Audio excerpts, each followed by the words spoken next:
Division 1 college tennis player, and now I switched to long distance triathlon. So I done a little bit of everything, okay?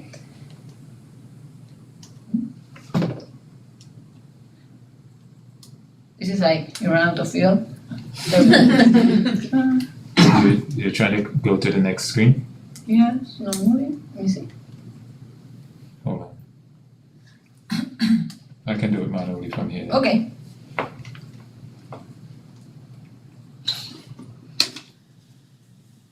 Maybe it's the battery. No, it's not the battery. Hold on. I'm going to do it right here.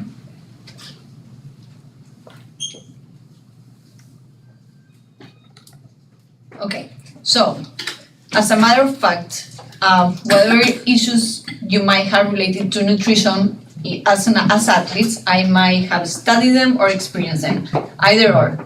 And I competed in both intermittent sports like tennis and also endurance sports like triathlon now. So I have been able to apply nutrition to both of them. Okay, so if by the end you have questions in any type of sports, we can go over them as well, not only running. You wanna, no.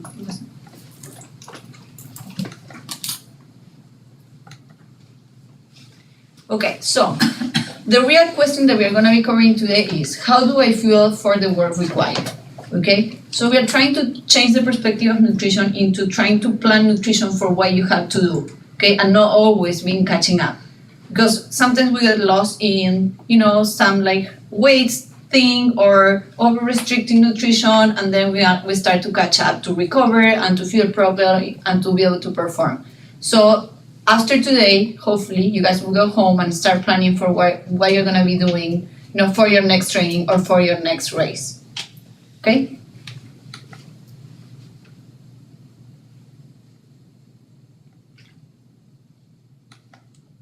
Right, so as an overview, we're gonna be talking, of course, about nutrition, because that's why we're here. We're also gonna cover hydration, and I'm gonna touch a little bit on supplementation, although I'm a food first person, but I want to introduce supplementation in sports because when you get to a certain level, some supplements can make a difference, okay? So we go over each of them. So some key points we are Some key points we are gonna review today. We are gonna go over weight. So weight is doesn't tell us the whole story, okay? It doesn't tell us body composition. Athletes work a little bit different than the regular population, right? We have mainly two components that we work with, and it's gonna be fat mass and muscle. We are always looking to become more efficient, and the way we become more efficient is by developing more muscle and bringing down that tissue, the fat mass that is not active. It doesn't do any work for us. So within the healthy status and the healthy percentages, we try to work to make that body recomposition. Number two, one size doesn't fit all. So I cannot do the same plan that my partner or my friend is doing. We all have different body types, different gender, different cultures. I love different cultures in Miami. We might run different distances. We have different athletic levels, and we have different food preferences as well. And some people will also carry some like chronic conditions that they have to deal with. So we cannot follow all the same plan. That's why nutrition is always targeting the individual needs of the person. We are going to introduce the concept of nutrition periodization. You might have or not have heard this concept, but nutrition, we don't do nutrition the same way through the year, we don't do nutrition the same way through the week, and we don't do nutrition the same way to every training, okay? So based on the type of training that we do, we might change a little bit nutrition to make or get the most benefit out of that training. One thing that's very important, and I wish we have a lot of time to get into, but that would take a lot of time, is underfueling, okay? So underfueling, just as the key message for you guys, leads to injuries and overtraining, okay? When we stop recovering, we stop performing, and then eventually we can get into that overtraining zone. That's a zone that takes a very long time to get out, and we can also develop injuries, and any athlete that has got injured knows how annoying that could be. Okay, and all that can be partially prevented by fueling properly. Then nutrition, as I said before, it's different for different distances, different environments. Miami versus maybe Canada, we have like 90 degrees, they might have like 40 degrees. And then based on the athletic level, nutritional needs are gonna differ. Somebody that has been doing sports for a very long time might be a little bit more effective at the same sport as somebody that's just starting. For example, when I was only running and I started triathlon, I didn't know how to swim. The first day I went swimming, I did 5 minutes and I was dying and I was super hungry. And then I could run like an hour and I wasn't hungry. So clearly, that deficiency I had was increasing my needs a little bit more. And then main concept, practice makes perfect, okay?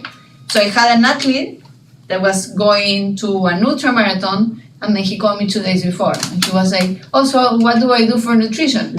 And I was like, well, you pray. Because at this point, whatever plan we put on practice for an ultra, either, you are not going to tolerate because it's a lot of nutrition, or you might cramp or, decompensate. But, you choose your battle and you go with it. I always say it's better for you not to tolerate than to decompensate. So, but that's why we want to, with nutrition, we always want to have a set plan when we're in a training block and just repeat and practice until we know that we're going to perform. Like, if you perform during training, you're going to perform at your race. Like, that doesn't have to be a stress or a doubt when you go to compete.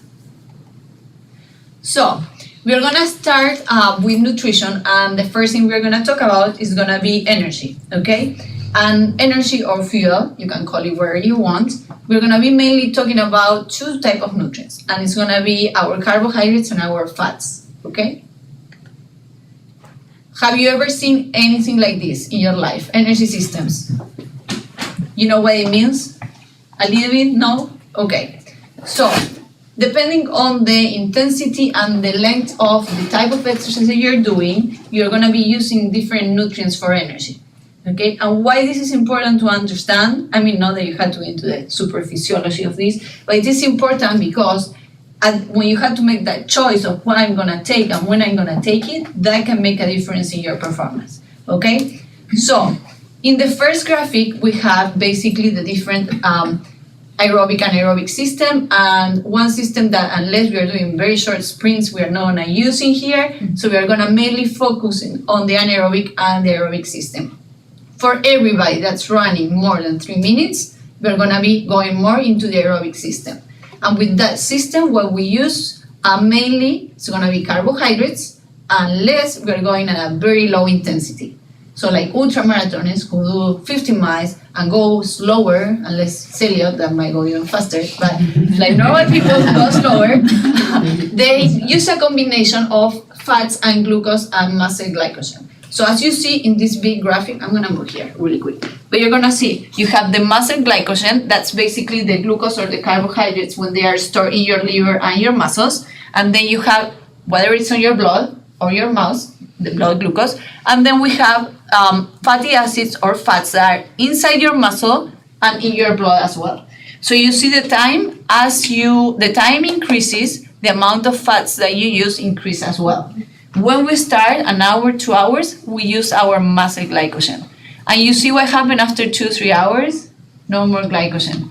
So imagine you're running a marathon, hour number 3, and you're not taking any source of nutrition.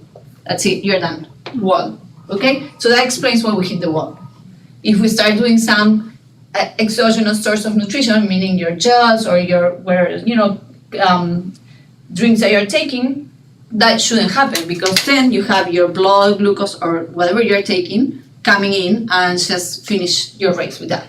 Okay? So that was a short introduction to exercise physiology. Okay, so any questions? No? I qualify to teach? Yes? So here, this is the same that we just talked about, but much simpler, and this focus a little more on intensity. So there is a point, and usually it's this point, where we switch intensities and then we switch the fuel we are using for energy. Okay? So that's usually at 65% of max oxygen consumption. When you're running and then you start, I'm good, and then I'm not that good? Okay, well, usually it's that we start going above that threshold. So when we start low intensities, usually we use a lot like fat sources and not so much glucose, or a combination of both. As the intensity increases, then we are going to start burning more and more glucose, and we are going to use less fat. okay? So, the key message is carbs are the main source of energy, okay? What's funny, because so many people restrict carbohydrates these days, right? Yeah. Even it's like the bad guy. So for athletes, no. Nobody gets fat from eating carbohydrates per se. Carbohydrates have less calories per gram than fats. So whoever doesn't eat any carbs to lose weight is just losing water, sadly. And affecting performance and affecting recovery, and in female athletes may be causing some hormonal dysregulations, okay? So keep that in mind. Okay. So, what are carbs? Remember before I went over carbohydrate or glucose turns into glycogen and is stored in your muscles and your liver, right? So there is a limited storage of carbs in your body. It's not like, we just have pasta and then we can just go 5 days with that pasta. So the limitation is basically muscle mass and your liver.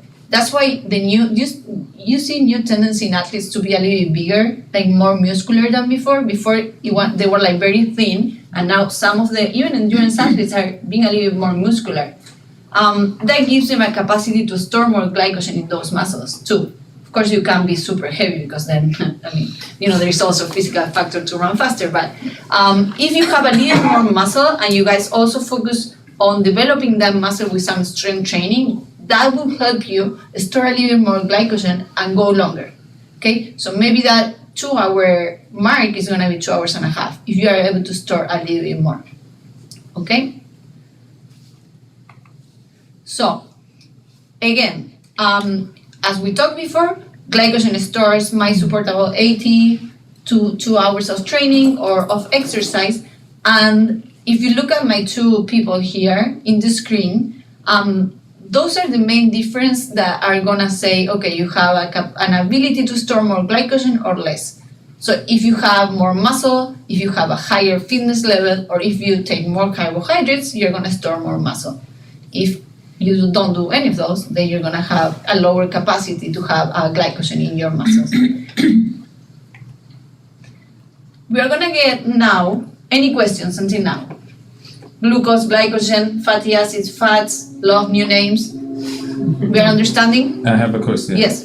So about how much glycogen you can carry in your body before you actually hit the wall? Like, what's the... So that's gonna depend on the amount of muscle that you have and also on the intensity that you're running out.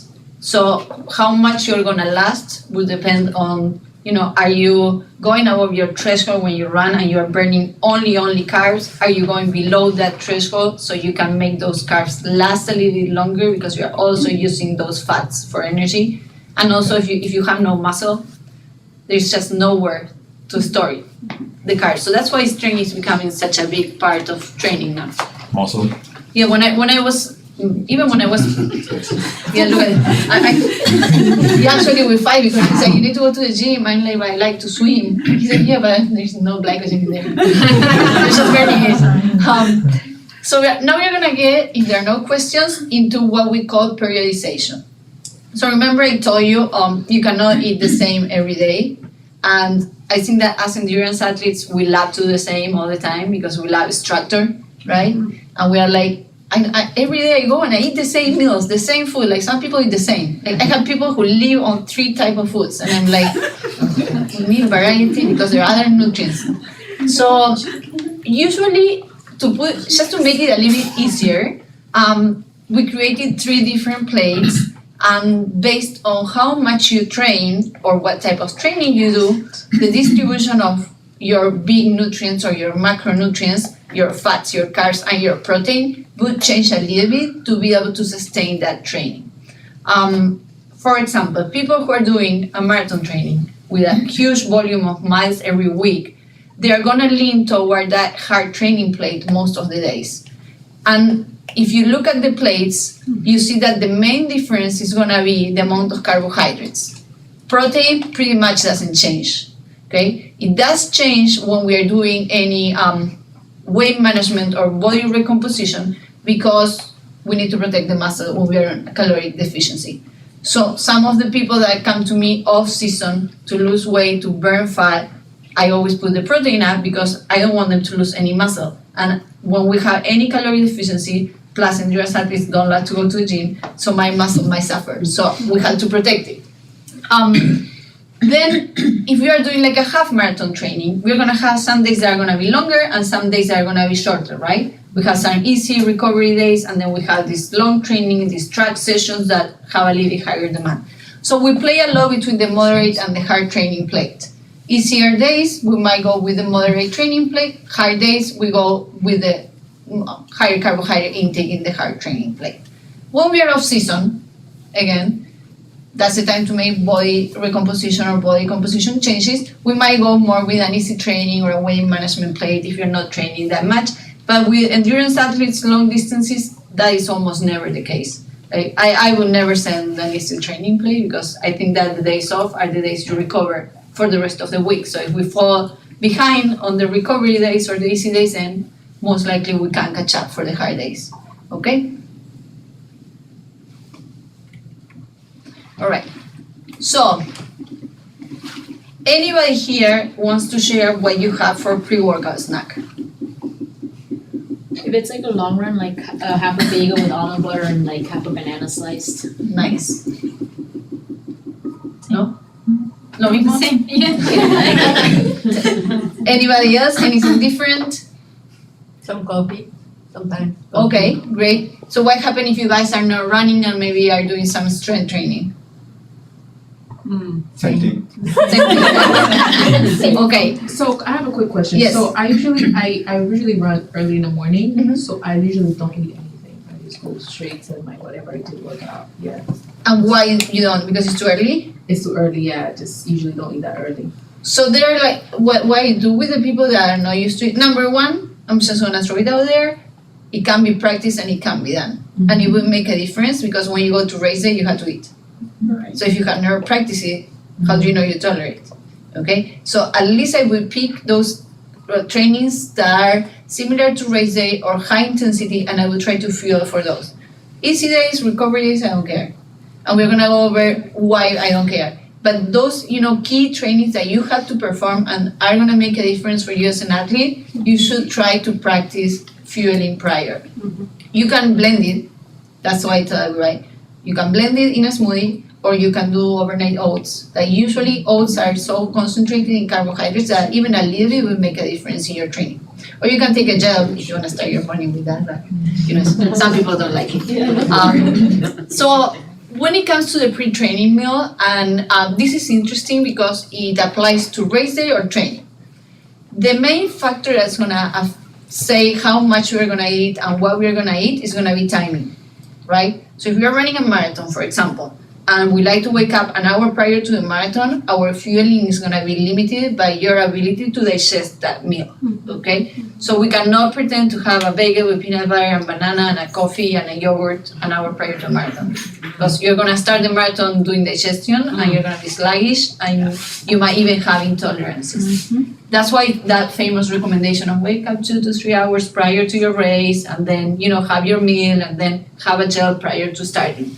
Okay, and we're gonna get a little bit more into timing for racing and competition later, but those 4 grams, 3 grams, 2 grams per kilogram that you see out there, basically those carbohydrates based on body weight. So if you are a 50 kilos person and you wake up 2 hours before, we give you 100 grams of carbs. And how that will look like having a banana, 2 toasts, 1 tablespoon of peanut butter, and maybe a coffee with some milk, to put it there. Okay, there are some races that might be later, like what happened with Boston. I had people running at 11, right? So people running at 11 could do a whole meal because they would wake up 3 or 4 hours prior, and then they had to have a second breakfast 2 hours prior, and then something before starting. Oh, that's a lot of food. That's a lot, yeah. I feel heavy listening to that. Yeah, but with 4 hours prior, you digest it. It's like you haven't even eaten, but you are still loading those muscle glycogen stores. Because what happens when you have dinner and you go to sleep overnight? You're not eating, right? I mean, some people eat, but normal people don't wake up to eat in the middle of the night. So you're using those sources to basically stay alive because we still, burn calories even when we are at rest. So if you start all your training fasting and then you start, going high intensities and demanding that glycogen that's not there because you most likely used overnight like 80% of it, then you're gonna hit a wall sooner. Yeah. So that's why getting some pre-workout snack becomes important. Now, what type of food we can eat prior, well, also depends on timing. If you're gonna go very close to the start point, we have to eat something quick. Everything that's white. Everything that you would not give to a diabetic person, you can eat it 2 hours or 1 hour prior. If you're gonna go 4 hours prior, then you can have a little more of a complex carb, maybe like a whole wheat toast or peanut butter, all these things that take a little bit longer to digest, okay? But remember, timing, when you make a choice for pre-fueling, becomes very important. So I have a quick question. So I usually wake up like 30 to like 20 minutes before my lunch. So does that mean I have to wake up earlier to? Okay. Or you you have two options. Okay. You can try to wake up an hour earlier and have a pre-workout snack, or you can take a gel with caffeine prior to starting your run. Oh yeah, coffee is gonna make me like. So, or without caffeine if you're not used to, but it would be more like a gel, or you can try to have a half a banana, or Okay. those That'll honey stinger waffles, or or good waffle. I don't want a conflict of interest. Yeah. Or the chews, you can have the famous chews. Okay. Yeah. That works. Okay. To start, after you try that and you perform better, you're gonna be like 2 hours prior, I'm done. Okay. Yeah, to give you an example, I wake up before training probably like 3 hours prior because I work prior to training early in the morning. So by the time I get to training, it happened to us, I was already hypoglycemic because I was already digesting. It was like, like I had breakfast at 9 and it's already 12. That's how I felt. So I was starting to train and experiencing, like I was sweating cold and we were like, what's going on? I was like, oh yeah, 3 hours. So I had to start doing breakfast 3 hours prior and a pre-workout snack, and it's only 7 a.m. and I'm already heading to breakfast. And then we completely stopped having that issue that I was like hypoglycemic starting. Yeah, my main issue was just feeling heavy when I run. I just don't like that feeling when I. But that you're training. Yeah. Your body will get used to, because the stomach is a muscle. Oh really? Mm-hmm. What's that? Because even the training on Tuesday, like at like 6, I still feel a bit heavy because I'm just so used to like just doing it on an empty stomach. So I guess over time it would. And do you drink anything prior? Like water or anything like that? Yeah, I do like water. Because there are some powders that have like electrolytes and carbohydrates that you can add to your water, and you can start with that. Okay. Just to get some energy. It doesn't have to be a lot. Like for example, Scratch. Scratch has these little envelopes. You put one in a bottle, like maybe 300 to 400. Oh my gosh, those things are amazing. And they're very, I'm hearing YouTube just giving some brand. Yeah. Yeah, I'm gonna call them after. Sponsorship. Yeah, no, but that would be a good option for you. But eventually, anyways, at least for the long runs, try to practice what you're gonna do on race day, because you don't want to train for 6 months or whatever you train 4 months and then don't eat anything, and then you get to race day, and because you did something that you never practiced, your whole training block goes down the toilet. Oh. And it has happened to people, so. Okay. It has happened to the best of us. Train my body. Okay. Yeah, I always run an empty stomach. I mean, I even try not to drink when you water. started running, you probably couldn't run the same way that after training a couple of sessions. So nutrition is the same way. Because I do it early in the morning. I just wake up, get dressed, and then run. Yeah. Okay, I've been doing wrong. I Okay. got a question. Yes. For me, for example, I guess a misconception is, It's if just a you sip. eat so much Because I just don't like the Before feeling of feeling a heavy. marathon, for example, right? You don't want That's to why have I was happy. a bathroom accident in the middle of the, on a race. If you, Especially if you have a gel right before, it's like, oh my god. the thing is that if you have practiced that and it didn't happen during training, it shouldn't happen during competition. Because competition, and I'm not getting into the coach side of it, but should be just you translating what you practice, not you trying to come up with a new plan. Because then there's so many risks that things are not gonna work or go your way. But if you have practice, then there's no doubt it's gonna work. Yeah, but you cannot practice nervousness. You cannot, but what we do with people who get very nervous, we do train above the threshold. So if you're gonna eat, I'm gonna give you an example. You're gonna eat a bagel with peanut butter before your race, I will give you 2 bagels with peanut butter before your race to train. So if you tolerate 2, 1 is gonna be a piece of cake. So we do that with cyclists a lot. We train them, usually we recommend 90 grams per hour of carbs, but some of them we train them to 120. They don't need 120. But if they can tolerate 120 when they are nervous with 80, they go fine. Maho, if you're training with a higher energy source in training, isn't your body also adapting to that then? So like when you say you don't really need it, I would think, like, you stick in my head all the time, you can train your body to adapt to food. So if you're training to take in more fuel than you need, but then on race day you're giving it less, is there not a negative impact to that? So because there is a limitation for your body to use it, 120 it's much above your limitation. So you're just basically overtraining your gut, but you're not really using all that. Okay. So when you take carbohydrates in, whatever you don't take is gonna stay in the intestine and most likely come out, Okay. right? You're not gonna absorb it Okay. because you have, this is gonna be a little more like theory or scientific, but there are 2 types of transporter in your intestine that would take that into your blood and they get saturated. So we get to a point where nothing else can get into the, it's like a bus. Okay. There's this bus with like 6 seats, you can't put 10. Mhm. I mean, they might be constantly, but not any time. But technically you can't. So we are just overpopulating this bus just for training purposes of the gut. When people get nervous, sometimes that affects absorption a little bit, but if it's only 6 people, that shouldn't be an issue. I mean, if you carry 10 before to put it somewhere. So, free training snacks. This is just theory into practice. 3 to 4 hours pre-event, you see it's a more complex meal. You see we have some sources of protein, that could be eggs or could be yogurt. We have some sources of fat, that could be the peanut butter. And then we have a little more complex carbs like the oatmeal. And if you are used to caffeine, when we get to the 1 to 2 hour window, then we have smaller sources and mainly super easy to digest. We have some fructose with like bananas or dates. Dates is a very common snack that has a lot of carbs, so people actually even take it during sometimes. Dates? Dates, yeah. Coconut dates are very good, try them. And then we have coconut water, granola bars, and then, you can even buy like frozen waffles. Just put them and Does take it mean them. that you gotta eat all of that in that? No, that's One other thing.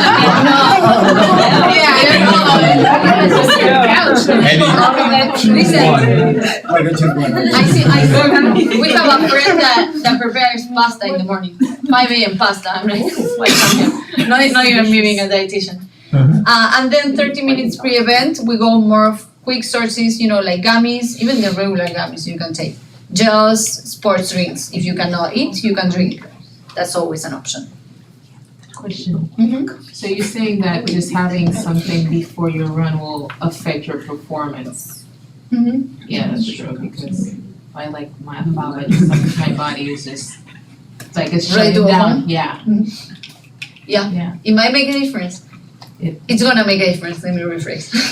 Yeah, gonna feel yeah. it. 'Cause I feel like I'm literally carrying my body when this is So any of these snack is a good pre-run Mhm. snack. If you are like just to closer, keep you, yeah. for her it'd be more on the 30 minutes pre-event. Yeah, A gel, the gummies.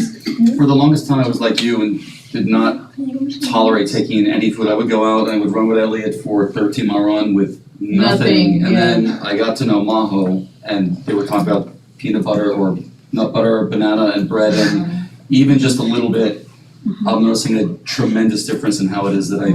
Right. And it took a little bit of time for my body to get used to being able to eat something, but it will make a difference for you. okay, Mhm. that's good. Okay, so now we're gonna get a little into nutrition That's why we're theory, having this session. but we're gonna pass you guys something that we wrote so you can actually take a look at the samples as I explained, because I'm gonna go over what a gel has and stuff like that, okay? So I'm gonna go over how many people do we have? Here, 1, 2, 3, 4, 5. here. 16, 17 with it. Okay.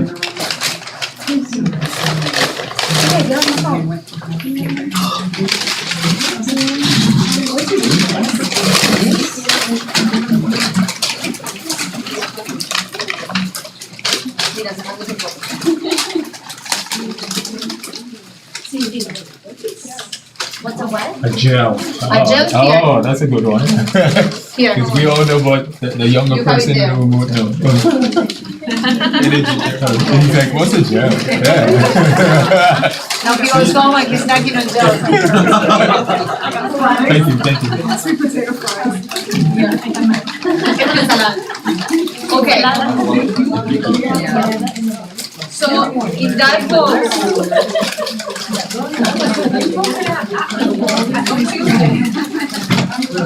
That's why you keep your potato meat by like half five. My body will shut down.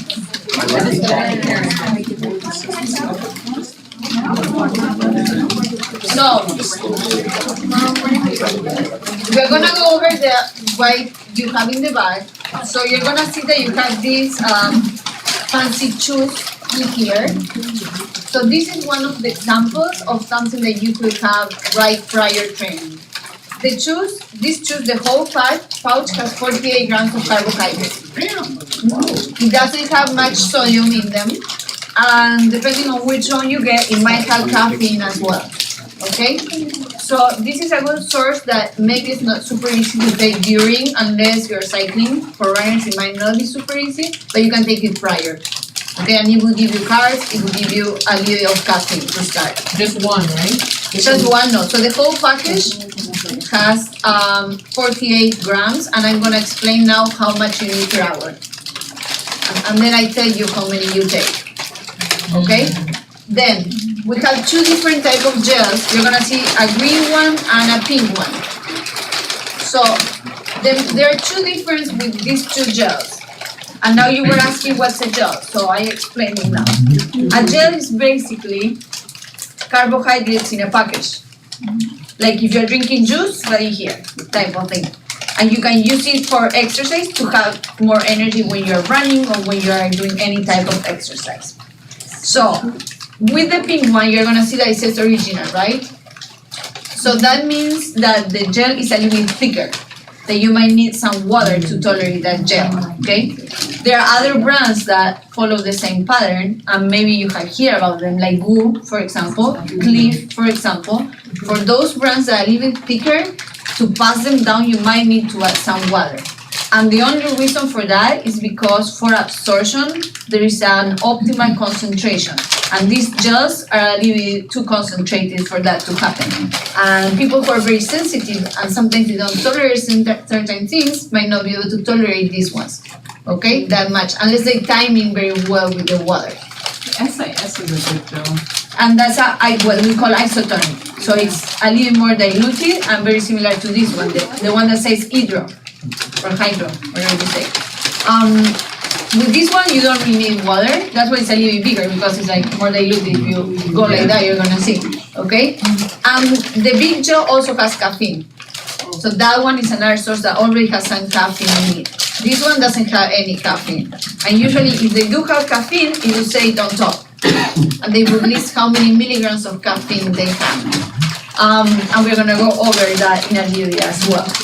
And then, both of these gels, if you read on the back, they say sodium, 210 milligrams, right? Well, that's cool because basically what it has some electrolytes for you to stay hydrated. Not every product will bring electrolytes in them. For example, Morten doesn't have that much sodium, but Morten is very well tolerated because it is made for better absorption. So it has its pros and its cons.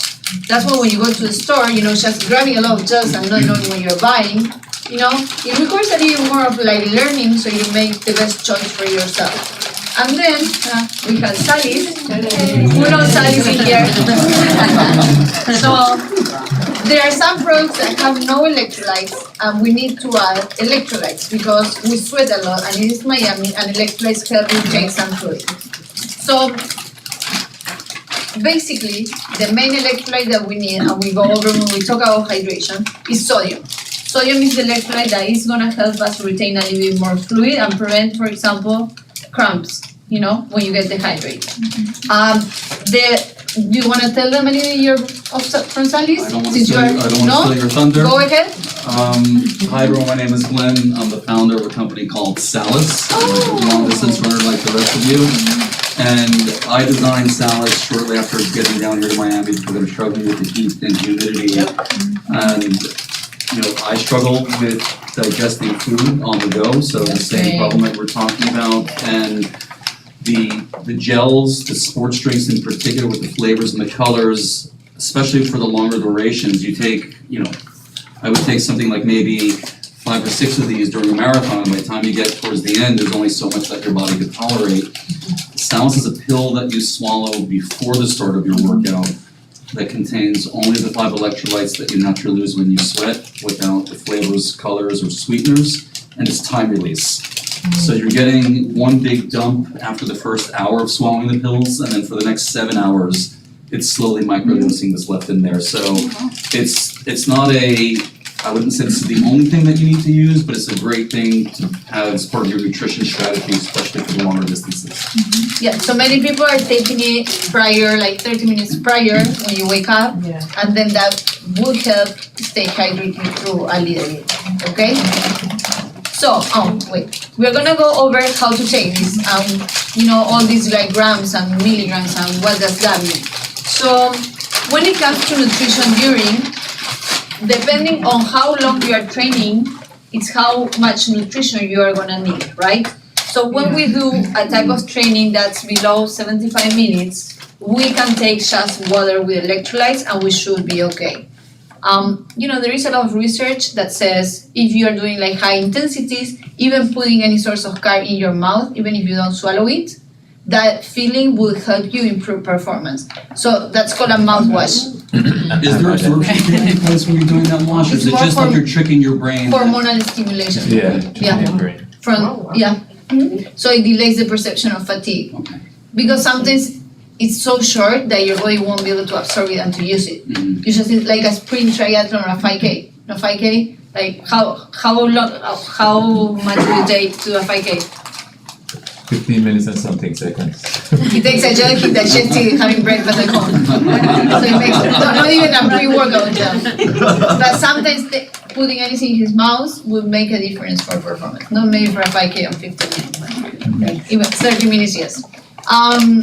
Then when we go to 1 to 2 hours, so maybe a half marathon will fall into here, we recommend 30 grams per hour. I recommend 45 grams per hour or more. One gel will give you about 25. So if you make the math, it will be like a gel every 45 minutes type of thing, if you're doing only gels. When we get to the 2 to 3 hour mark, that could be maybe a slower half marathon or a longer race or a trail race or a very fast marathon. We recommend about 60 grams per hour. So now, if a gel has 25 grams and you take one every 30 minutes, you are at the 50 grams mark. So you're close enough. So at least one gel every 30 minutes. There are some brands that have come up with gels that contain more carbs. So there is a new brand called Never Second that has 30 grams per gel, and their Seeds had the Beta Fuel that had even more. So some people were combining, you know, a higher carb gel, a lower carb gel, and trying to make it to those 60 grams. Other people would take the gels and then put something in the bottles, like a scratch or something like that, to increase the amount of carbs. Now, when you're doing more than 2.5 hours, we recommend 90 grams per hour, where it's very hard to achieve. And usually marathoners won't really touch the 90 grams per hour. They will stay more at the 60 mark with a good carb load. The people who do more triathlons that sometimes go on the bike for like 5 or 6 hours, they will definitely go on the 90 grams per hour because they will not make it by the hour number 4 or 5. Maho, you said like if you could get around 50 grams per hour for that 2 to 3 hour window, I think your words were it should be enough for you. But if you make the effort to try to get in that 60 grams, will you see an improvement in performance being able You to? could. You could? Yeah, I love the athletes. Now we are pushing for those 60 grams. We are adding stuff to the bottle, definitely. They carry 2 of them small bottles. We put, instead of putting like only electrolytes, we add powder with carbohydrates to it. So, nutrition products. We have the gels, as you guys probably know, and you go into that bag. We have the sports drinks, and then we have solids. Tolerating solids really during a run, it's really up to the person. Not everybody can tolerate. I have some people that eat with no problem. I have somebody that goes on jelly beans, the whole bag of jelly beans, but she does okay, and she can't do gels. Some people get reflux with gels. So, within the gels, there are different type of gels. We talk about the consistency already. We talk about the fact that some have caffeine and some don't have any caffeine. There are gels that are a little bit more like natural or less processed, like the brand Huma. Maybe some of you have heard about it or not. They are much thicker to tolerate, but that's a personal preference. And then there's a brand called Yukan, like the one you guys have on the cup. Those gels, usually people who are very intolerant do very well with those gels because of the type of ingredients that they use. And they use something called a cluster dextrin, what's a little bit different, and doesn't increase blood sugars as much. So at least with diabetes type 1, do very well on those gels as well. Okay? Now, we're gonna go into a race example. Somebody wants to share their race strategy to fuel? I use Morten and how? I took 6. 6 for a marathon? Yeah. So you take one every 45 minutes or Yeah. 30 minutes? I had to write it down on my family. Families, Yeah. you know, mixed something, so they go to a metric system. Yeah. I have to convert the mile. So when I take a regular caffeine, Correct. regular Yeah. caffeine. Perfect. Yes, and now I have very young athletes who they bring all the technologies to me that I don't know, and they, you know how you can lap your Garmin? They put the lapping to remember the nutrition. So they will call it some like gel 1 or gel 2, and they put it in there. So every time it rings, they know they have to take nutrition. So just throwing in some ideas. I haven't done it though, and there's an app too. I know Garmin has an app for that. So for a race, this is just a race example. As she shared, alternating caffeine and no caffeine gels, taking a gel prior to starting the race, and then complementing that with some fluid with electrolyte as needed, okay? This is just a classic example of what we recommend. This can change based on the person, right? Some people don't do very well with caffeine, they are very sensitive, they choose not to take it. Caffeine doesn't really make you run faster, but it delays the perception of fatigue. It's more at a cognitive level, okay? So if you are a high performance athlete competing with 5 people who are taking caffeine and you're not taking, well, you might be in a disadvantage, okay? Every 30 minutes we ensure at least you get 45 to 50 grams per hour, and that's what we recommend, about 2 hours, 2 hours and a half. Okay, then sodium, it all depends. You might sweat more, you might sweat less, it might be colder, it might be hotter. That might vary a little bit. Your gel might have sodium or might not. So that recommendation would depend on what products you are choosing. So when somebody comes to my consult, I say, what products are you using? If they have no products, I say, come back when you choose your products, because I'm not gonna give you a plan if we don't have nothing to work with. Usually we do a lot of trial and error, and that's what we practice. Every long run we practice until we make it perfect, and then it works, and you all compete. Nutrition shouldn't be a stress, okay? So, we're gonna talk a little bit about carb loading. Who has never done a carb load here? Or doesn't know what carb loading is? You know what carb loading is? Okay. So, at the beginning we talk about, glycogen in your muscles, right?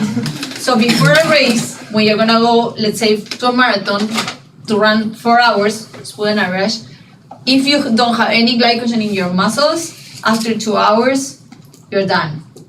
So to improve performance, what we do is we recommend 2 to 3 days of increasing your carbohydrate intake, your fruit intake, your juice intake, We go down in anything that has a lot of fiber or fats, or we don't recommend any red meat because it's very hard to digest. No raw food because raw food might have bacteria, and then we don't want to get sick prior to racing.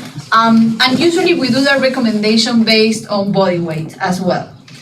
To give you an idea, the regular recommendation of grams per kilogram when you are just training goes anywhere from like 5 to 10 grams, right? A lot of 5 on easy days, a lot of like 10 on very hard days. When we do carb load, we do 8 to 12 grams per kilogram per day. So it's almost double that on a regular day, right? So can you imagine if you had to double your carbs and still your protein and still your fats and your veggies? There's no way we're gonna have. So usually we take out the veggies, we do some little fats here and there, avocado, olive oil, a little bit.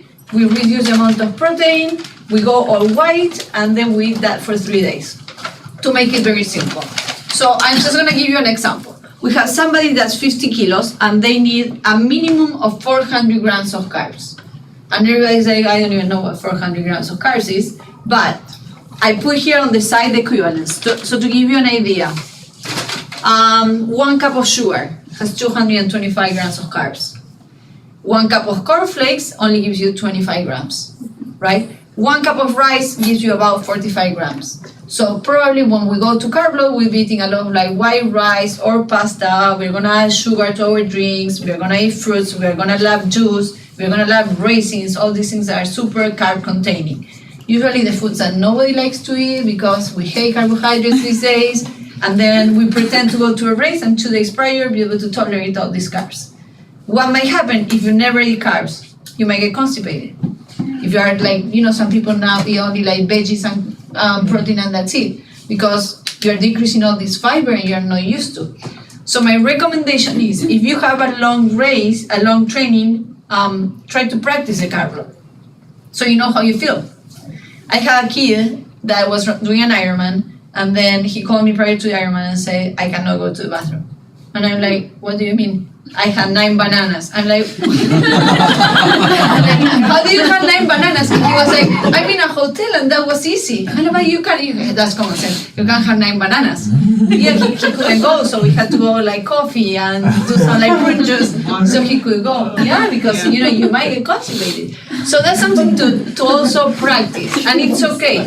A lot of my athletes get scared, I'm gonna gain weight. I'm like, nobody gains weight for eating carbs in excess one day. You might be heavier because you retain more water, your muscles are full of glycogen, and guess what? You're gonna go have a great training in the morning after, and then you return to your weight, if that would be something to worry about, okay? So that's just something to start like playing around when you have, 15 miles, 16 miles. Maybe one day go ahead and have white bread and bananas, not 9, just 1 banana and white rice and white pasta. Even try a pizza at night. My only problem with pizza is that sometimes it has a lot of fat and some people are very sensitive, so that'll be up to whatever, but give yourself a try, and even if you don't have the results that you want or you feel a little bit heavy, just keep practicing, it will get better eventually. Can I say, I did a half Ironman and I knew I had to carb load. It's the hardest thing to think about, like, I have to eat this much carbs. So I made it so easy. I was like rice, tuna, and avocado, and I was like, and everyone was like, that's disgusting, and I'm like, but it actually worked. I was like, simplify it to make it like, and I was like, how can I eat this much food? So I was like, ice cream, pizza. I ate, and I was like, I've never eaten this much food in my life, but it actually helped me a lot on my race. When we went to Ironman Cozumel, we had 2 days, we were in Cozumel, right? Mexico, vacation.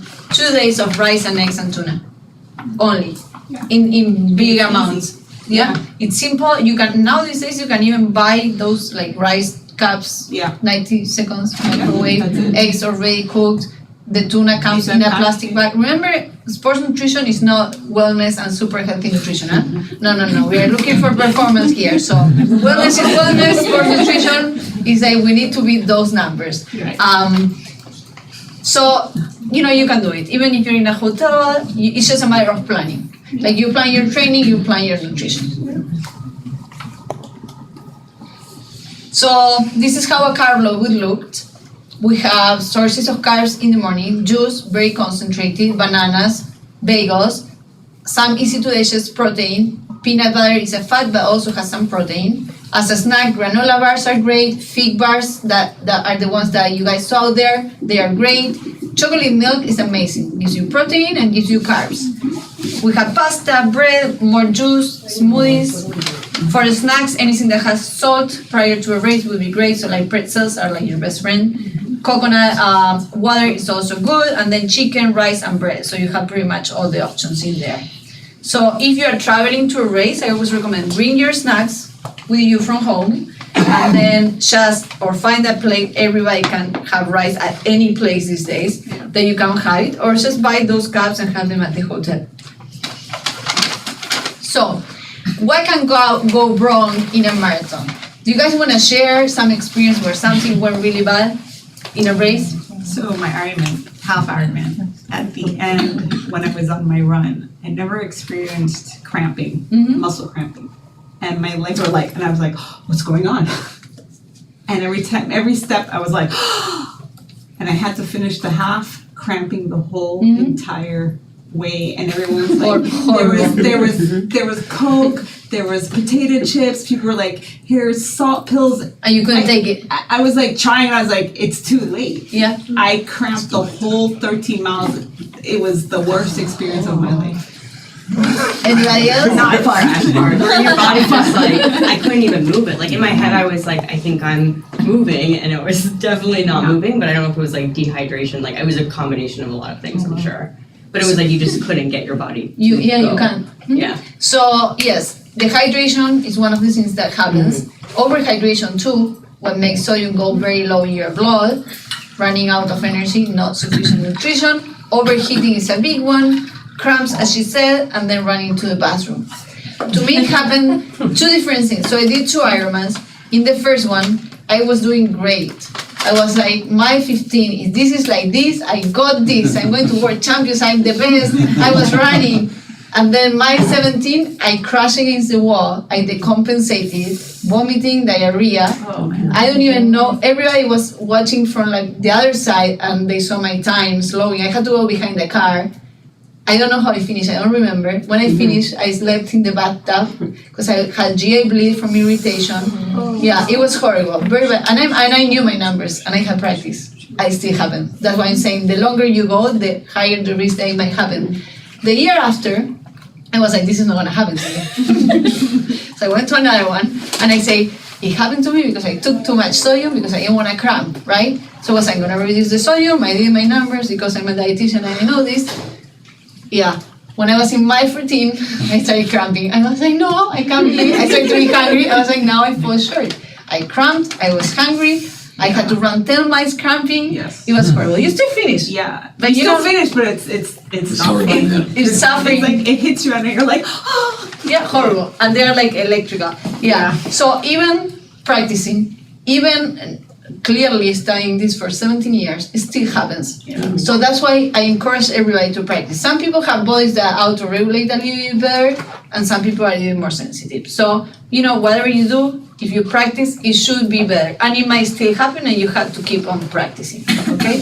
I have a question. So for like the 2018 Boston Marathon, that it was just like cold and pouring rain. Like I don't even think I ate anything because I was so cold.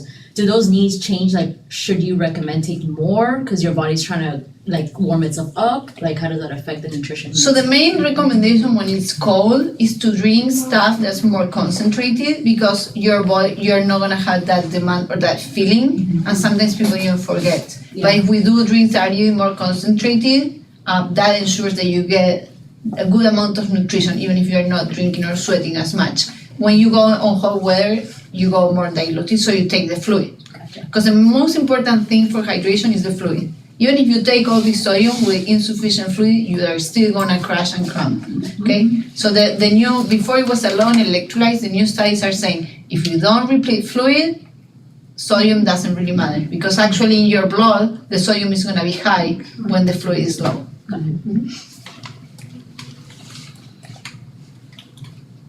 Wait. Try now.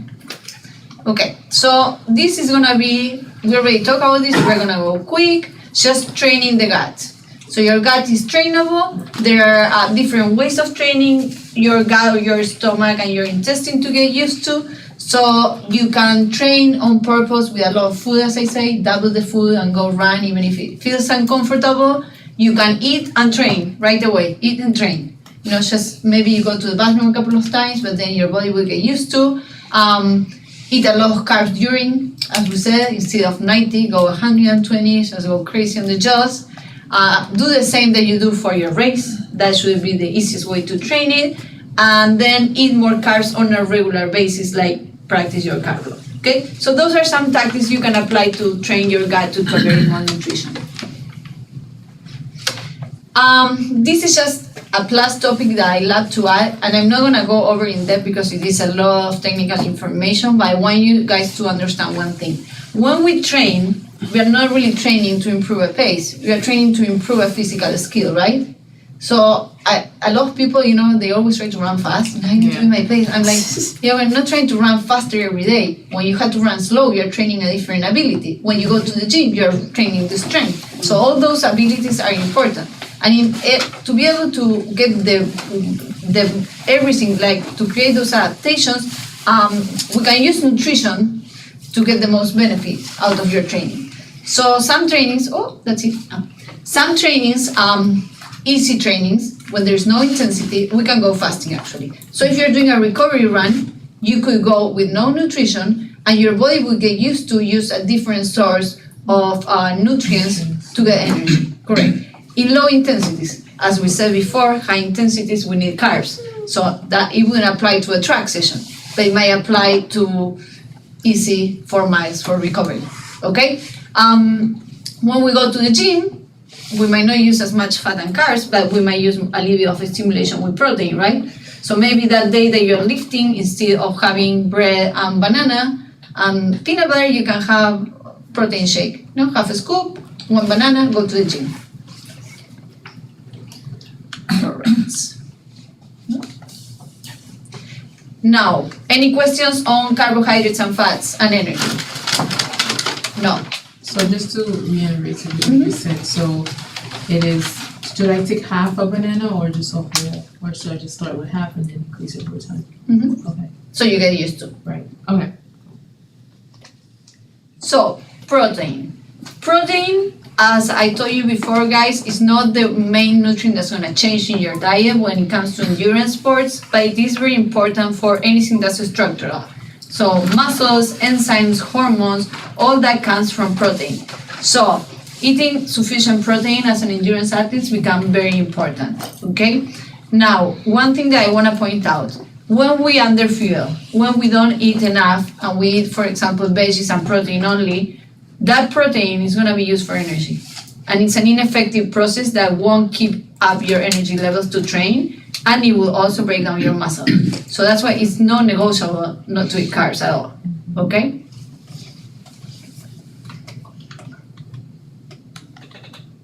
So some quick tips on protein. Forget about the grams per kilogram because you're not gonna be able to calculate that right now, but as I told you before, higher needs are when we are on a calorie deficiency or trying to lose weight, and if we are injured, right? Because we have to protect the muscle and recover the injury. Usually we aim to 20 to 40 grams per meal, and it has been proven that 40 grams per meal, it's like a cap. Like after that, there is no really a benefit. We are gonna excrete the protein, and 40 grams might look like 6 or 7 ounces of protein on a plate, okay? 20 grams, like 3 ounces. So usually if you're like a big person, like a 70-kilo person, you go for like 6 ounces in your main meals, and then maybe like a Greek yogurt, a protein bar, a protein shake for your snacks, okay? This pyramid, I love it because it tells you what's important about protein, and the most important is to eat enough protein for your needs. Then it comes the quality. Are we doing plant-based? Are we doing animal-based? Then it comes the distribution. Are we eating protein twice a day, 3 times a day, at every meal? And then timing around training. Are we using the recovery window after training, eating protein to recover the muscles that we break down? For those people who do decide to go on a plant-based diet, it is okay. You can do it. You might need to eat a little more protein than other people, and we need variety, so you can't be eating a kind of chickpeas at every meal and that's it. You know, we need to eat lentils, chickpeas, tofu, seeds, nuts, and maybe a protein powder, like different sources. And eating enough, that's gonna be one of the most important.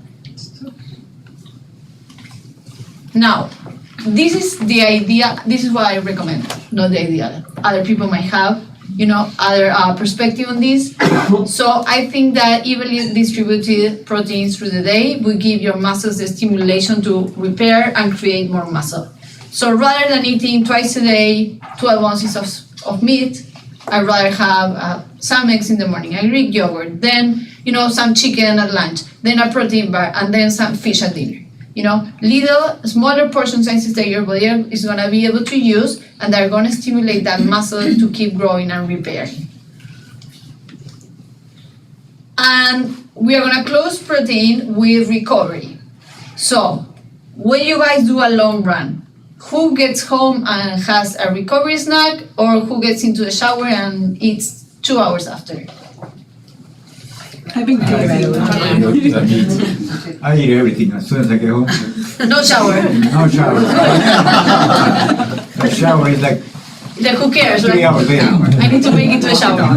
Okay, good. That's a good thing. So usually we focus on 3 different areas of recovery. So we have the rehydration process, refueling with carbohydrates to replete those glycogen stores, and repairing with protein to repair any muscle we might have broken. Okay? Puedes pasar. And our recovery window is usually starts 30 minutes and goes all the way to 2 hours. And why those 2 hours are so important? Muscles are going to be more sensitive to take nutrition because they are so depleted. Then the recovery process will continue for up to like 2 days probably, and we're probably going to train again within that frame. So, you know, if we haven't taken the advantage of using those hours, we might be losing the opportunity to recover a little bit faster. Pre-training, we already talked. We say if you are doing aerobic, usually we go carbs and fats. If you are doing more strength, we try to do some light carbs or fruits and protein. Now, when we finish, we are always looking for a source of carbs. That could be a fruit, or it could be a granola bar, or it could be dry fruit. For a source of protein, it could be a protein shake. It could be chocolate milk, like you say. Great, that's one of my favorites. It could be a Greek yogurt. Those brownies are great, by the way. Yeah, have you tried them? Oh, they're great. They're like high protein brownies. They make them here in Miami. It's called Eat Me Guilt Free. Yeah. And then we want to add some fluid with electrolytes. And many of the electrolyte beverages now are also adding protein. Like Gatorade came out with a new one that has protein. It doesn't have any carbs though, because it's a cereal, so you can pair it with a banana. But those are some like good options that you might have. This whole presentation will be on YouTube for you to be able to see it later. Now, we are gonna get into hydration, and we have 2 more topics that are a little bit shorter. Any questions on protein? Anybody vegan here? No? Good. On and off. On and off. Yeah, So you are like same. more, Yeah, okay. I try to So eat you have some like healthy, meatless days, and then other days that you eat more like animal protein. Just Yes. fish. Just fish. Just fish? Do you eat eggs? I'll eat eggs Okay. sometimes, yeah. Good, good. Although my doctor doesn't want me to because it affects my cholesterol. Well, I have my own opinion on that. That would be another completely different presentation. So we stay here. But we can talk later if you have any questions. Okay, so we're gonna go over hydration. Some key points on hydration. So losing more than 2% of body weight after you train might affect performance.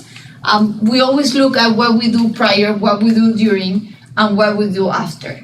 Usually for longer distances, you know, all those 3 are important. When we are doing shorter distances, like 5Ks and 10Ks, what we do prior sets the base for performance because you don't have that much time during. So if you're not prehydrating, you're not eating your carbs prior, that may affect your performance because it's so, you know, such a short period of time.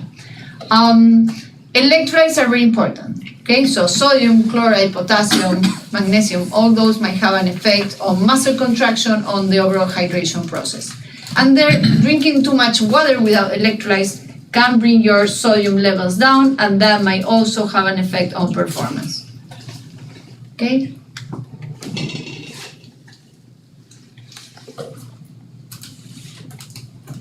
So this chart, we're not gonna go over the whole chart because it has so many names, but I think it's pretty cool because if you see at the end, it shows you the percentage of body mass change, so how much weight you lose if you take your weight prior and after, and you see at the 2% mark, we see that you're gonna feel a little bit, discomfort, a little bit thirsty. If you keep going, you see 4%, 6%, 8%, look at the consequences. Delirium, inability to swallow, painful urination, no urine output, meaning kidney failure. So you can have seizures. So that's important to know because dehydration is no joke, and Miami is super hot. I remember Miami Marathon last year. You remember? We arrived with our bikes to watch people, and then this guy came running close to the finish line, and he started he was out of his mind. He was so dehydrated, almost having seizures. And he fell on top of and he was like that, and we were like, oh my god, his eyes were like all white, and that was pure dehydration. Okay, and he was. Take the picture, then the number. Yeah, we had to talk to him, and the guy was like, I didn't do hydration properly. And the finish line was there. I felt like I'm gonna carry you. I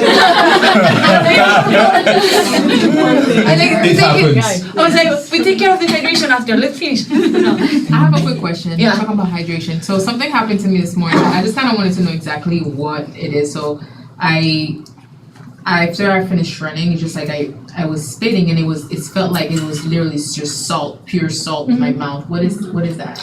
Do you take anything during? No, I didn't drink anything during my run. Well, you were dehydrated because you lost so much fluid and you didn't. Yeah, I don't drink water during my. Yeah, you had to because. How long were you running? It was 8 miles. That's it. And have you? When did you start running? A long time ago? No, I've been. The last time I ran, probably like. No, but in general, do you run last summer in Miami? Yeah. Without hydration? Yeah, I usually don't drink during. Yeah. I usually use my water bottle really hard, and then once I'm done, we're gonna need to put a chip or something. And it was also weird too. Sometimes I'm not thirsty after my run. That's So the thing is that drinking to thirst, it has been proved not to. I don't have the desire to do it. I'll just take like a sip or two. But sometimes you don't have the desire to run, but you still go, right? Yeah. So nutrition works the same way. You have your times, and that's like she wrote it down on her arm, right? Yeah. So her timings for gels and stuff like that. That's the same. So that means I was dehydrated this morning. Most likely, yes. Because your saliva was so thick. It was thick, yeah. Mm-hmm. And it kept coming out like a lot of stuff. Okay. Oh, wow. I've been doing it wrong this whole time. So we're gonna see better performance. Yeah, I was gonna say, yeah. Better performance. Next year we can just go in Iron Boston in 3 hours.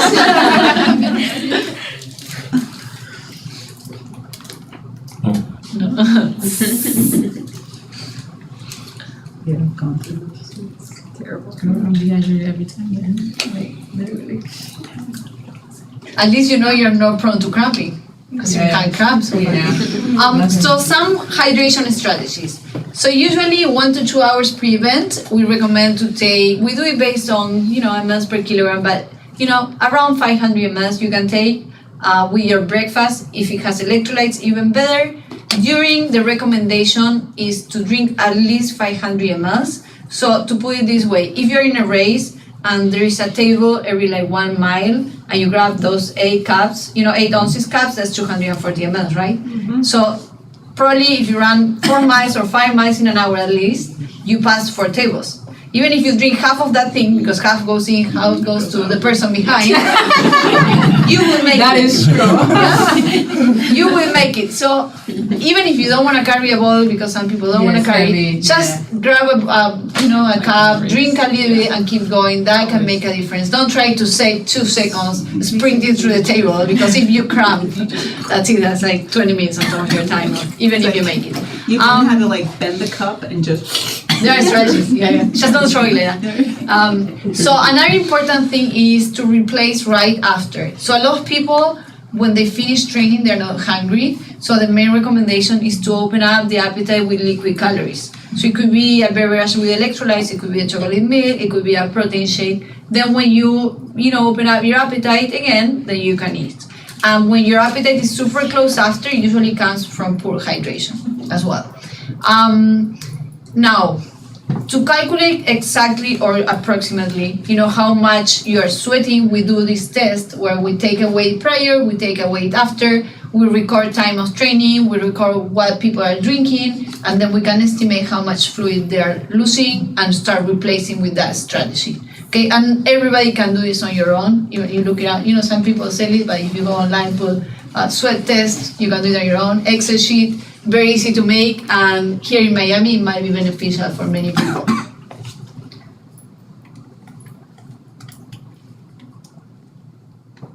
No?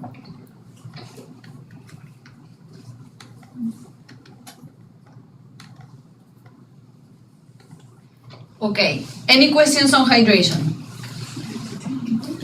No questions? Okay. Last topic today, we're gonna talk about supplementation a little bit. There are a lot of supplements out there and it can get quite confusing. These are the supplements that I mainly work on unless there is some proven deficiency or there is some injury or there is something we are treating specifically or some condition.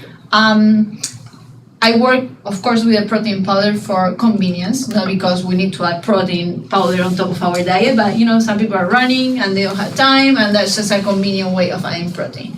It could be a whey protein powder, it could be a plant-based protein powder, and usually if you're trying to put on muscle before going to sleep, we can do a shake with casein. That's a type of protein that comes in milk, and we call it the slow release because you can use it overnight to create a little bit more muscle. There is a lot of research that if you combine the protein supplementation with essential amino acids, so to go over what an amino acid is. Proteins are big structures that are made of little particles that are called amino acids, right? There are some of them that we cannot make. We need to get them from food. And some people that are restricted, like you eat only fish, you might be missing some of them. So maybe that would be a good supplement to add to your diet. And people who are like vegan or plant-based might be missing some of those nutrients. So usually post-training, I give it as a recommendation to recover. Now, creatine is a big one. It works, it has been proven to improve performance, muscle recovery, muscle gains. When people have accidents and problems in the head, it helps recover, it helps to focus, and I recommend it to everybody. More to females after menopause. So creatine, usually we do 5 grams per day. You can take it after training with a source of carbohydrate, put it on a shake, put it on a yogurt, put it on a mashed potato, where you're gonna put it. And it does make a difference. The only thing is, if we have elite athletes, it will increase your weight a little bit because it retains water in the muscles. So in very elite athletes, sometimes we stop it prior to racing, but usually for the regular population, it is a good supplement to add. If you are vegan, definitely add creatine. Okay? A couple of questions about creatine. One, is there benefit for using creatine in supplementation? I think of it as something that people that are doing strength training in the gym use, right, to increase muscle mass. But I'm an endurance athlete that doesn't spend nearly enough time in the gym. Will I benefit from creatine supplementation just from the running? Yes. So usually for sports that are a little bit more intermittent, creatine it's part of that energy system that we haven't talked about, and it's the very short, the one that you do a sprint or a jump or like a very within 5 seconds, and it regenerates, right? So unless you're doing that very quick intensity, you cannot run out of creatine. Now, when you're doing an endurance race, sometimes there might be a hill, there might be a turn, there might be a quick sprint because my pace, quick sprint. So you might make a difference to have those creatine stores full, okay? Then vitamin D, everybody should take vitamin D unless you have been taking and your levels are high, but nobody gets enough sun or has enough vitamin D. Usually when you do a blood work and the doctor says sufficient, 30, I'm like, that is not sufficient. For athletes, we look 50 to 60, okay? So it doesn't hurt you to take 1,000 to 2,000 international units of vitamin D daily. I recommend for every athlete to get blood work at least once a year, and especially after a hard training block, to see if there is any deficiency, anything we have to supplement, anything that's abnormal, then we fix it and then we keep going. Now, you might hear or know about these two types of juice, the beets and the tart cherry, right? Do you know what we use them for and when to take it? The beets for your blood, red cells. So the beets work with the nitric oxide system, and that's a vasodilator. It makes your vessels to get wider, so more blood can go through and oxygenate your muscles. So the recommendation is to take it about an hour to 90 minutes prior to training, and especially on weeks that are like super hard training or hard workouts. Now, if you only do the juice, you have to take probably a lot of juice. That's why every juice is concentrated. If you look at them, they're like very concentrated, or they sell the shots. So you can do either. The tart cherry, usually you take it before going to sleep. It helps with muscle soreness recovery, and it also helps to sleep. So you can take it prior to going to sleep. The tart cherry. It helps you to sleep too. It helps, yes. It has been proven. Oh yeah, I've seen it. Yeah, they have yeah. Yeah, it helps you, it really helps you sleep.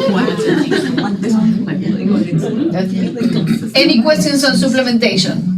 I have a couple more questions about creatine for you.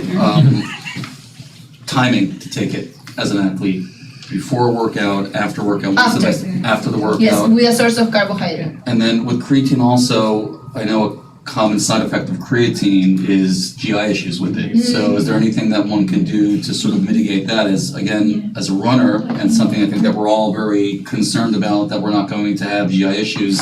Is there anything that we could do to help better tolerate taking creatine as a supplement? So if you take it after it, I mean, that should take care of the issue, and it shouldn't just translate to the day after, like most likely it shouldn't. Okay. So you should be okay taking it post-training. And then I think I've asked you this question before, but I don't remember the answer. I don't see it up here on your list. Personally, I'm a big believer in probiotic supplementation to help reinforce just good GI health, and because we're putting such great demands, any thoughts on Yeah. adding probiotics into your regimen? So probiotics are a big thing these days, and as athletes, because of all that mechanical impact and irritation, we have a tendency to have those intolerances sometimes. Probiotics are great. It is quite hard to say which probiotic will be the best for you. I don't think there's enough research or the ability to do that these days. But if you can take a probiotic supplement, or you can have foods that have probiotics. Anything that's fermented, you can have kefir, you can have yogurt, everything pretty much has probiotic added. Now, some people have a little more issues, bloating, distension, intolerances. So with those people, we do two things. We manage diet, so we might need to restrict lactose or gluten or irritants or gas-forming foods like broccoli and onion and all these things. And then we use supplementation to start fixing or healing all that GI tract. So we do probiotics, we do glutamine, we do digestive enzymes, we do a powder to help heal the lining. But that's a totally different process. And in athletes, it's gonna be, a longer process because we are constantly irritating the lining. So we had to go step by step. So that concludes the presentation, and I just put a very quick summary and general summary of what we have talked. Nutrition can make or break an athlete, okay? It doesn't matter how much you train. If your nutrition doesn't work, then all the training goes down the toilet, okay? Many athletes don't train as much, they do a very good nutrition plan, and they can compete with athletes who have trained much more without a nutrition plan. Carbs, electrolytes, and fluid are key. So those are gonna be your main nutrients to take care of during racing and training. Caffeine is helpful. Caffeine doesn't improve performance directly, but it delays the perception of fatigue. As I say, it's more at a cognitive level. So, if you can and tolerate, take caffeine. If you drink coffee, you are most likely used to, so you should be able to tolerate. There are gels from 25 milligrams to 100 milligrams to even 150 milligrams. So that it's really based on tolerance, and then there is a cap per kilogram. So if you're a very light person, taking a 150 milligrams, it's just not gonna make any benefits out of it. So usually we go up to 6 milligrams per kilogram. So you can make that math.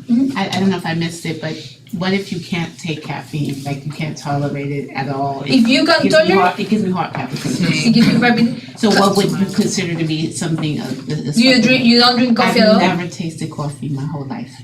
Same here. Never, like, so, I wish. yeah. So what would you recommend? Are you Korean? Are you sure? So I barely like.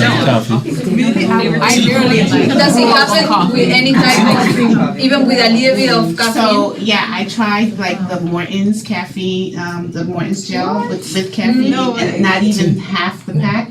And I literally had to stop my run Okay. because my heart felt like it was coming out of my chest. So honestly, Yeah. it should, there's some, so there is I could do the non-caffeinated gels. there's a lot of like genetics on caffeine, and some people have a gene that makes them much more sensitive than other people. Not taking it won't really make a difference if you're never taking it, you know? It doesn't really make you a better runner, it's just, you know, improves the fact that you might be able to go longer without feeling it as much to put some weight. But if you do a really good training block, you're gonna be able to go longer without fatigue. Anyways, there are other stimulants, but most likely you might be have the sensitive to the same stimulant. reaction. Yeah, to the stimulant. And then practice. Practice makes perfect. So whatever you think you can do, just go and practice and give it time. And you know, be a little bit objective, not so subjective, and don't put too many emotions on the outcome. Give it time mainly, and it should work. Before we conclude the session, can you tell our viewers and our audience how they can get in touch with you? Yes. So in the last slide that we have all the information. If you have questions. We put a card for you in the little bag, and if you scan it, you are gonna get our webpage, Instagram, and everything. And also we have a bunch of discounts with companies, so you can get in there and you can get the discounts that, you know, it's always helpful. And that's our Instagram, webpage, email, and that's my phone number if you guys have any questions. Okay? And we have our office that's very close on US 1 and 20 by Coconut Grove. So, you know, if you have anybody that feels might need help, you know, we are happy to help, and we do a lot of educational events, so we keep them posted if you guys ever wanna go. Okay? Any questions? That was a lot of information, right? It was a good You see? It's not only about running. Huh? Yeah. Yeah, I guess but you'll be fine. Yeah. You just start eating your pre-workout snack, and then you call me. All right, thank you guys. Thank you.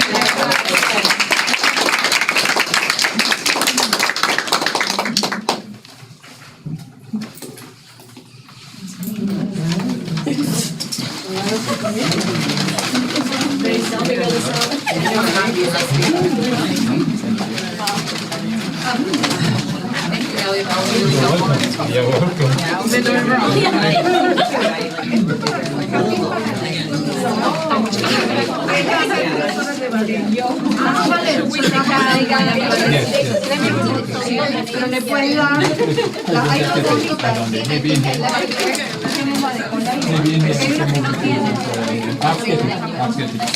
Nice to meet you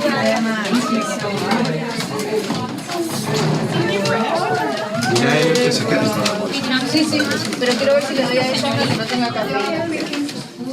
Déjame yo checar. Habla con ella y yo checo. La naranja. La que tiene el color naranja. Puse ahí como 3 bolsas y no se lo llevó nadie.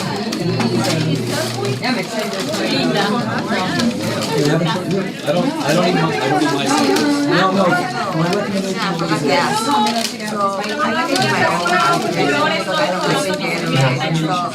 And also, I don't get it right after, so I can't do it.